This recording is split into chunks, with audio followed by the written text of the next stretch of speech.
Hello and welcome to the Mindset Michelle TV show. We're so super excited for you to be joining us again today. And we've got an extra special guest today. We've got the fabulous James Michael. Hello, James. Hello, Michelle. Thank you. I haven't been called that in a long while. The fabulous James or Michael. Fabulous. It's not even a Friday, so it could just be fabulous every day. Yeah. For those of you that don't know James, he's had quite an illustrious career working in military and then in the corporate space, and since 2000 setting up his own companies, of which he's got 8 today in 2022 when we were first recording this, and 8 companies, but 4 of them you're running yourself, and a particular focus on recruitment. So James, that is, a lot of experience and knowledge and understanding and background. So please share with people a little bit more about yourself and how did you come to be doing 8 companies in 2022? Well, running 4 today. So I've had 8 since 2000. Yeah.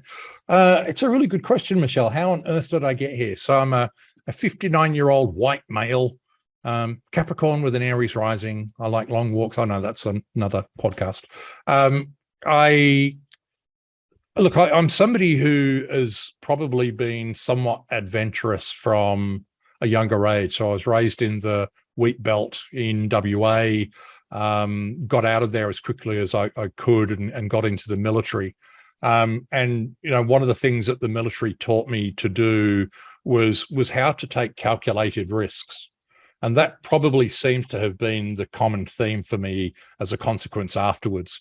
It was certainly an environment which for me, and it doesn't happen for everybody that signs up, but for me, it was an environment that absolutely encouraged me to step up and to give all I can give and be all I can be. I mean, I sound like an army recruiting campaign as I'm saying all that, but it really did. It brought out what was at that point in time the best in me, whilst at the same time also putting a lot of stuff into me as well in terms of, knowledge and wisdom and experience.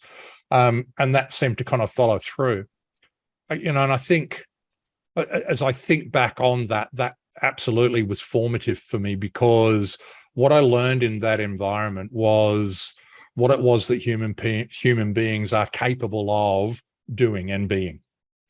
Right. And I mean that in the positive sense, because, we all know that human beings can be awful creatures as well from time to time. But yeah, what it instilled in me was that if you give it a go, there's some chance that you're going to be able to pull it off and you're going to achieve things. And so I guess I just had that mindset in me. And I think like a lot of people, I reached a point in time, and it was around, 2000, where I'd kind of had enough of being somebody else's employee. And I had enough courage in me to kind of say, you know what, I'm going to give this a go myself. I'm going to become an employer rather than just be an employee. And, all of the things that I had learned in the military in terms of planning and task allocation and, forecasting and all those sorts of things all just kind of stood me in good stead. And then what I've gone and done over time is as I've got an understanding about, particularly in the arena of business to business, and building businesses that serve other businesses, what I've consistently looked for is where are there gaps? Sometimes I've got a bit of a low threshold for boredom. So I might get bored with a business at some stage and think, okay, what else can I do? Where else is there an opportunity? So I'm a bit opportunistic in that regard as well. And so I give things a go. Not every business has been successful. I've had 2 spectacular failures. I've got very, very close to bankruptcy in one instance. But none of that was ever enough to kind of throw me off track. So that's a little bit about me. What an amazing story, James. And I really love being a WA girl myself. I love finding people that have, left WA and really built successful lives. For people that aren't from Perth or West Australia, it's the most isolated city in the world. So you do grow up with that very strong connection to earth and to nature because of all the natural disasters that happen every year with the heat. But also growing up in that small town and then coming into the big world, whatever way that you might enter it. And it sounds like for you, James, that, you know, the military was very much that way. You said that, you know, how to take calculated risks and human beings, what they are capable of in that wonderful sense of the word of giving it a go. And it sounds like as you're emerging from, in a sense, that cocoon of the wheat belt, and as a young man learning about your own capabilities and your own abilities, it was a wonderful environment. We do sound like an ad, don't we? We do. But it was a wonderful environment to learn specialist skills, learn about that planning and forecasting and the other things you mentioned, which are then skills that are very applicable anywhere else in life and throughout the rest of your life, as you've shown. I'm interested in those, that very different way of living and being throughout your journey of life, whether it's a young man growing up in the wheat belt or in the army in that very rigid, regimented, and corporate with its own kind of rules and world, to the entrepreneur world that you've been in now since 2000.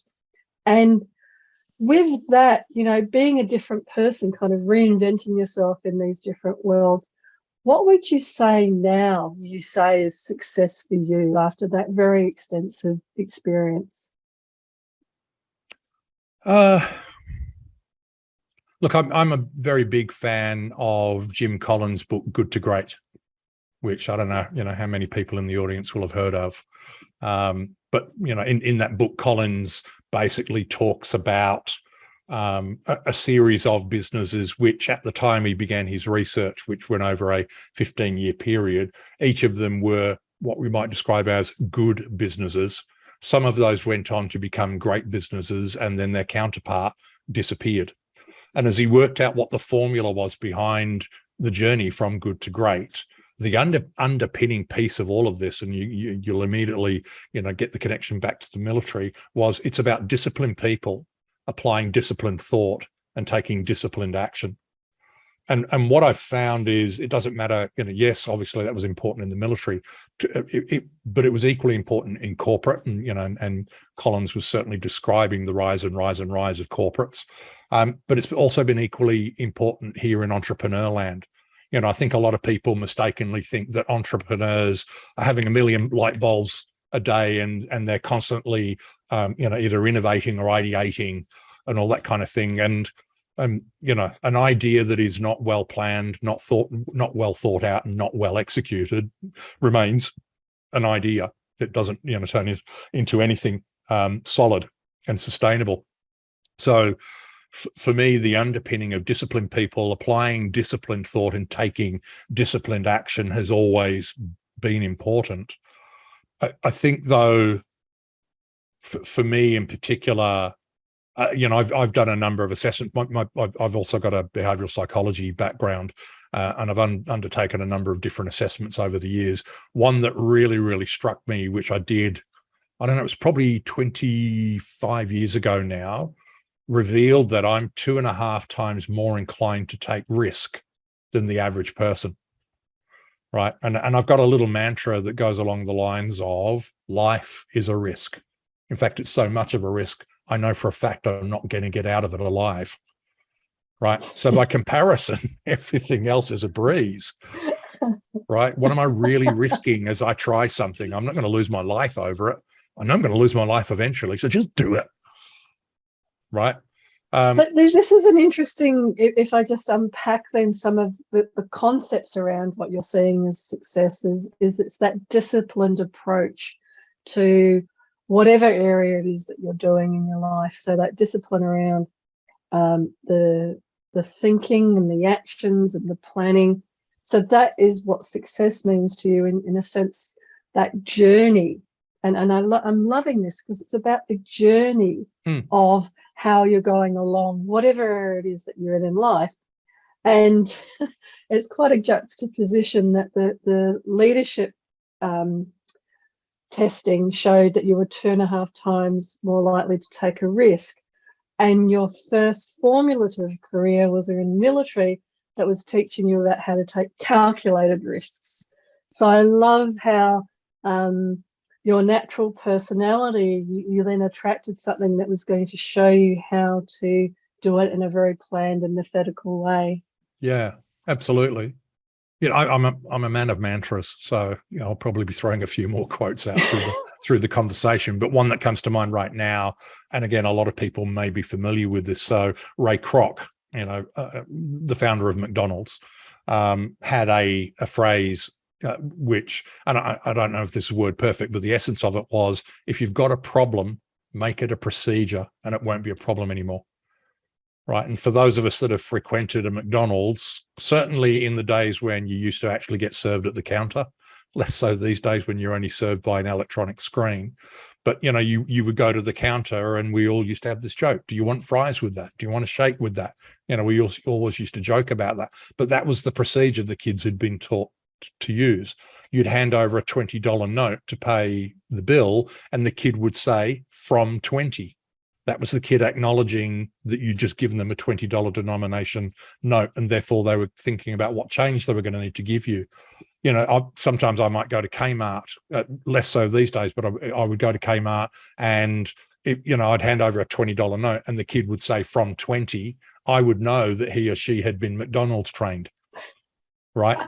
And so, you know, if we come back to the calculated risk thing, if you've got a problem, if you've got a risk, make it a procedure and it won't be a problem or a risk anymore. Yeah, so, you know, I tend to live by that. And so ultimately what that's resulted in, you know, today at age 59 is for me, success ultimately is I have what I'll call freedom of movement. You know, I get to choose what I do with my time these days and how I spend my time. I'm not sure if it was you that I shared this with the other day, Michelle, but for the last 20 odd years, I have changed my voicemail on my phone every single day, to the point that my kids can even mimic, you know, me doing my voicemail greeting every morning. The one that's changed more recently is if you call me on a Friday, my voicemail will say to you, hey, you come through to the voicemail of James Michael. On Friday, whatever the date is, I don't actually work Fridays anymore. So please do feel free to leave a message. I'll contact you on my return on Monday. If your call's really urgent, send me a text and I'll respond to that, right? But having that freedom to no longer work Fridays, for me, that's the definition of success. Freedom of choice, freedom of movement. And you've so beautifully moved into some of the mindset tips or suggestions that I'm going to be asking you about. But I love how it's the freedom, and it's that, you know, taking a Friday off work now because you only need to work 4 days. It's kind of like a company a day, isn't it? 4 companies, 4 days a week. Mm-hmm. But I love how you're talking about Ray Kroc and the McDonald's, and that one of the key aspects about the mindset for you has been around this procedural, and the army and the stuff that you're describing is all about setting up processes and procedures for things. So it's lovely to hear that suggestion around set up processes so that your brain gets used to doing those processes, and you can be as simple as, I love that, you know, with the phone saying, this is today's message. I'm going to set up the message saying it's today, even though, so on a Friday, even though you say you don't work, are you working to set up that message on Friday? So that's interesting, right? So that's a mindset question, because in my mind, I don't see that as work. I see that as me giving myself permission, right? And it's about me drawing a very clear boundary. I wouldn't have done that once upon a time. I would have just left my ordinary message that would say, hey, you come through to the voicemail of James Michael. It's Friday the whatever.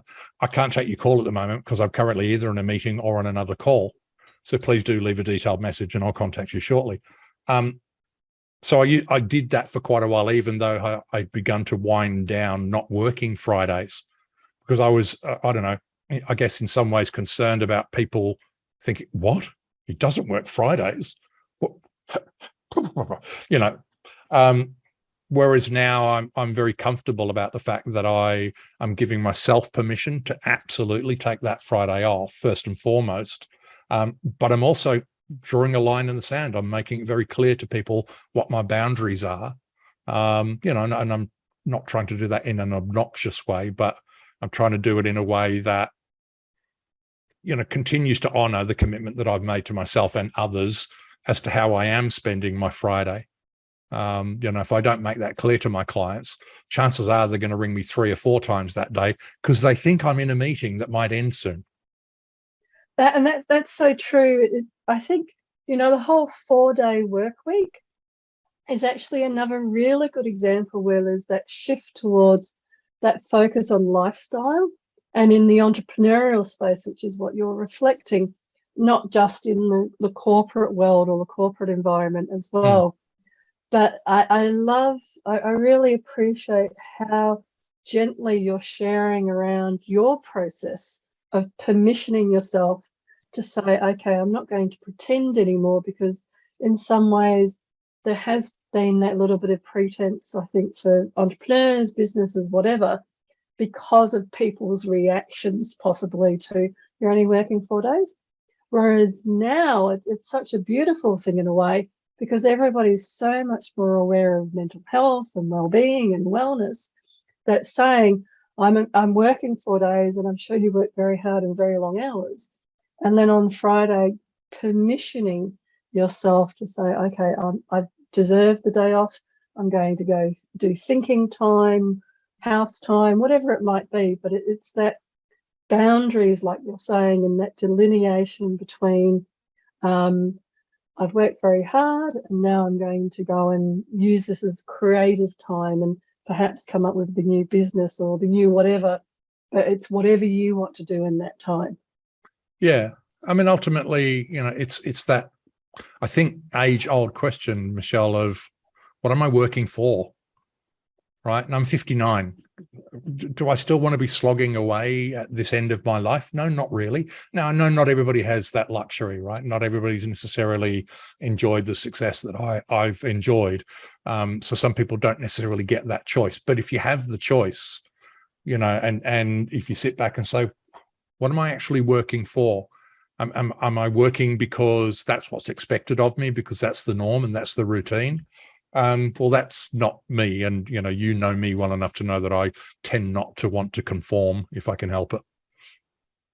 Well, as a risk taker, I mean, that's a big part of the not conforming. And you beautifully described how, if the worst case scenario was you died and you're going to die at some point, then enjoying the journey along the way. And if one of the key things you're talking about is to set up those processes, so making the McDonald's processes and then observing, and I really liked how you did this. You shared how you observed that process, not just at McDonald's, but at Kmart, so that you could see where other people were using those processes and you picked up on it.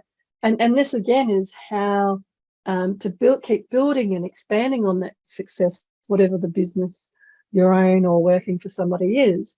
It's by setting up the process and then observing it and modifying it as needs be and as things change, so that, you know, leaders have been kind of moving from, okay, we're all in the office together, we're all working at home together, we're now going to be working in a hybrid sort of state. And then the next step is we're going to be working 4 days a week. And then the next step after that will be, well, half of my job's done by AI and so on and so forth. So it isn't a stagnant process is what I'm saying. Yeah, absolutely. Especially now. I mean, the advances that are coming along in technology right now are almost unfathomable. Yeah, I'm reading a book at the moment called 21 Ideas for the 21st Century. I can't remember. I could remember, but I can't pronounce the author's name. It's the same guy that wrote the book Sapiens. And as you read 21 Ideas for the 21st Century, which is about the bringing together of technology in that broader sense of the word, and then humanity, he paints both a frightening picture of what might happen, but also an amazing picture of what could happen. And yeah, we find ourselves in incredibly interesting times, I think.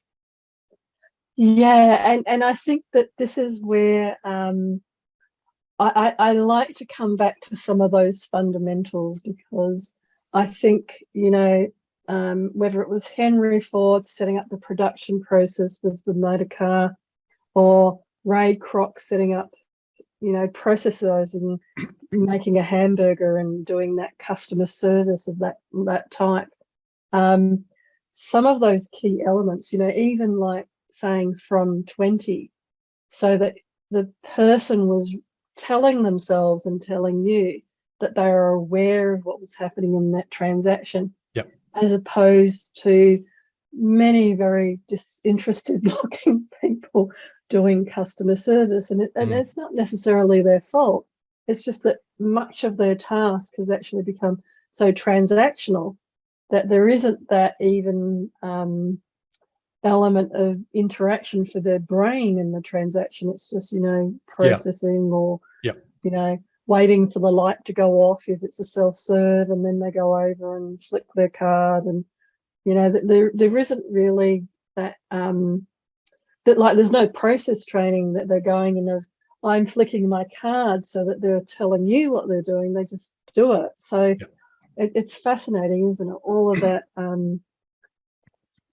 fundamentals that can help you then with whoever's doing those roles. And I think that that's another element, because you're in recruitment, that you must be seeing a lot of, where with this great resignation and movement of people, that companies are still lagging way behind in, whether it's the McDonald's or the 4-day week or the whatever, some of those lifestyle elements that will help a new employee come in and go, oh, okay, this is the McDonald's version of this company in this task or this role. The companies haven't caught up to that, but also they haven't recognized the importance of lifestyle to get that person in the first place.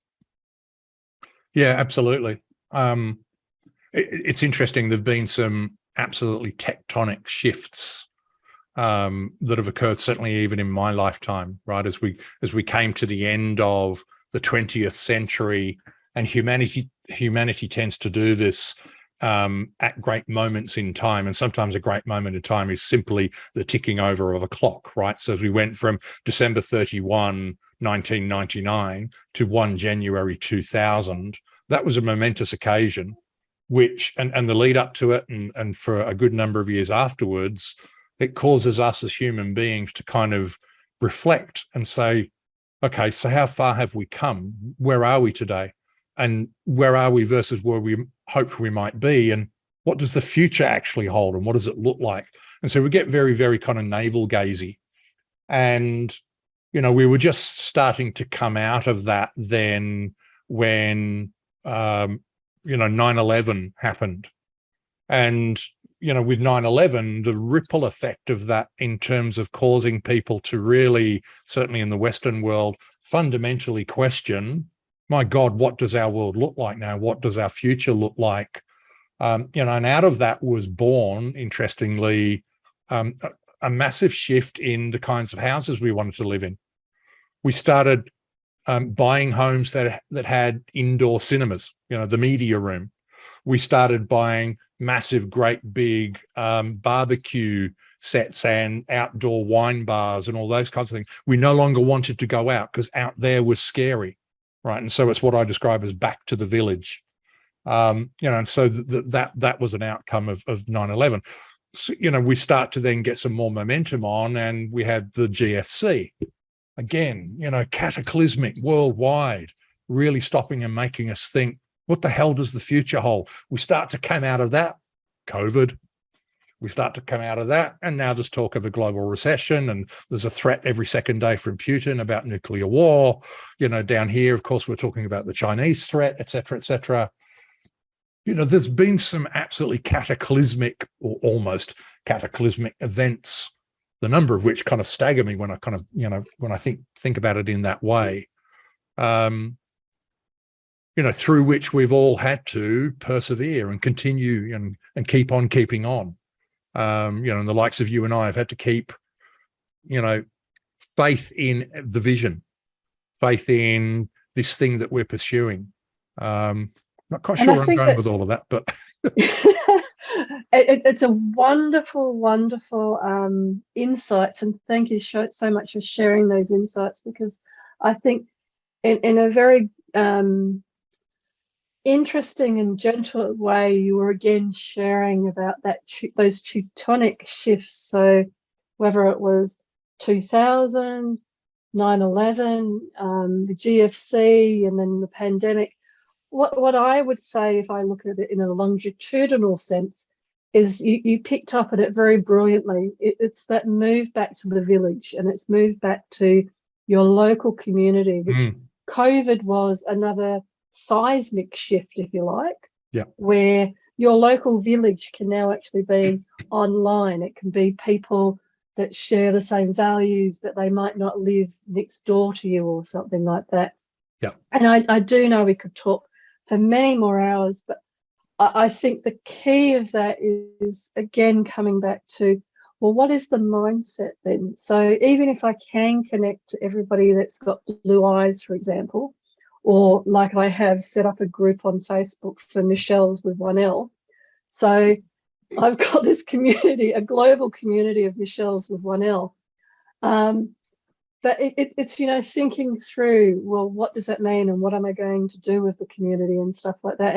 And so far it's been, for me and the Michelles, sharing the stories of, we spend a whole life explaining people how to spell our names. Mm-hmm. So different people, never met, never going to meet, but we have those same shared stories.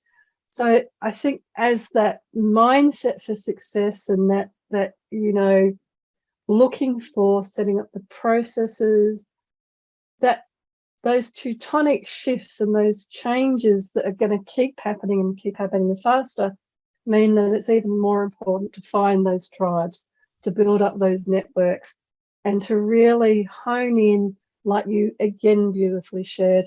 You're 59, what am I doing? Why do I want to be doing this?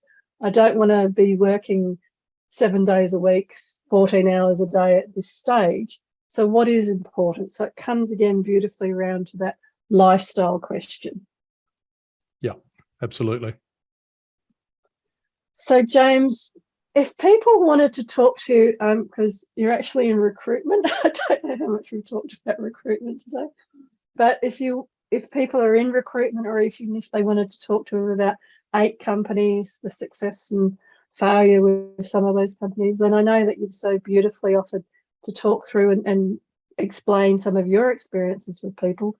What's the best way for them to get hold of you? Probably to look for me on LinkedIn. So it's James Michael, fairly simple to find me on there. As you can see on the screen, just in case you do come up with several James Michaels, you're also looking for James Michael at Justified Talent. And yeah, I absolutely will extend that offer, Michelle. I'm at a point in my life where I just love sharing insights with people these days. So yeah, sure. I've got 4 recruitment companies, but I'm far more interested in having, if people want me to help them recruit, then I will, but I'm far more interested in having conversations with people about, what are some of the things they can do, or the mindsets they can have that are going to help them achieve whatever they call success.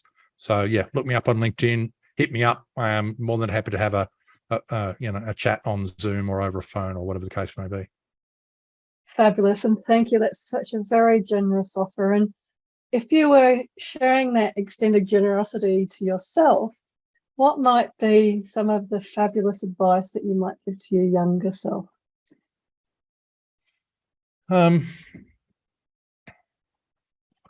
So look, one of the key things that distinguishes us human beings from, I think, almost every other living creature on the planet is this thing called an imagination, right? A long time ago, we lived in caves, and we were cold until we discovered how to create a fire. What on earth it was that led us to even entertain lighting a fire, I can't even begin to imagine. But that's an example. If we fast forward today, here are you and I, hundreds of kilometers away from each other, having a conversation, on a medium that is not connected by wires. Once upon a time, this platform that we're on was an idea in somebody's mind. It was in their imagination. So for me, probably the advice that I would give to a younger me, the risk thing, it seemed, was already hardwired into me. So I was always going to take risks. So the bit that I would probably encourage is follow your imagination. Wonderful. And what an inspirational way to end today. Follow your imagination. I really, really love that. And James, thank you again. It's been such an absolute pleasure having you on the show. Thank you. And to everybody that's watching, thank you so much again for tuning in. And we love hearing the emails and the feedback we're getting from people about how they're really enjoying these shows and these fabulous, fabulous guests and the insights into how to create a successful mindset. But for now, from my heart to your heart, be great, be fabulous, and be you.